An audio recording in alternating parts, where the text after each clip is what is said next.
من بعد تقريبًا الساعة الأولانية أو الساعة إلا ربع الأولانية، هنلاقي المشاهد اللي من أول الضابط بيتكلم مع ولاد رزق عن إن هم يعملوا العملية في السعودية، ومن هنا نبدأ نسمع كلمة السعودية والرياض. الرياض بتتكرر كتير جدًا وبشكل زيادة عن اللزوم.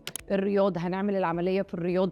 الساعة الكبيرة المهمة الوحيدة في العالم كله هتتباع في الرياض.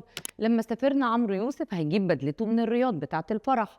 من أول التصوير، من أول ما طلعوا الطيارة، هنلاقي إن هم كل الصور والمشاهد من بعيد، الأبراج العالية، الفنادق الكتيرة، الناس الأجانب، إنه في ترافيك عالي على السعودية، الحاجات المبهرة، الإضاءات. كل الحاجات دي بتعمل براندنج للشكل الجديد اللي بقت الرياضة عليه، اللي أنا عايزك تشوفه. لأن من الآخر أنا عايزك بدل ما تركب الطيارة وتجيلي وأنت قاعد في كرسي السينما بتاعك، أو بعد ما الفيلم ينزل وأنت قاعد في بيتكم، تشوف كل المشاهد اللي أنا محتاج إن أنت تبقى شايفها، واللي أنا أصدره لك من فنادق وأبراج وشوارع وترافيك، وحتى المشاهد بتاعة المطاردة وكل الكلام ده والعربيات وكل المؤثرات دي معمول عشان أخليك تشوف الطريقة الجديدة والشكل الجديد والريبراندنج الجديد بتاع السعودية. السعودية كانت زمان واخدين على إنها حج وعمرة وصحراء. لأ، أنا عايزة أوريك دلوقتي إن هي فيها الملاهي، فيها الحاجات المائية، فيها التلفريك، فيها المسابقات، فيها المصارعات، فيها الرياضة.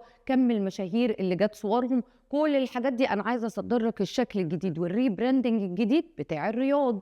وإن الرياض هي اللي فيها الحاجات الجديدة، وهي اللي فيها البراندات، وهي اللي فيها الترفيه والرفاهية وكل الحاجات اللي انت محتاجها.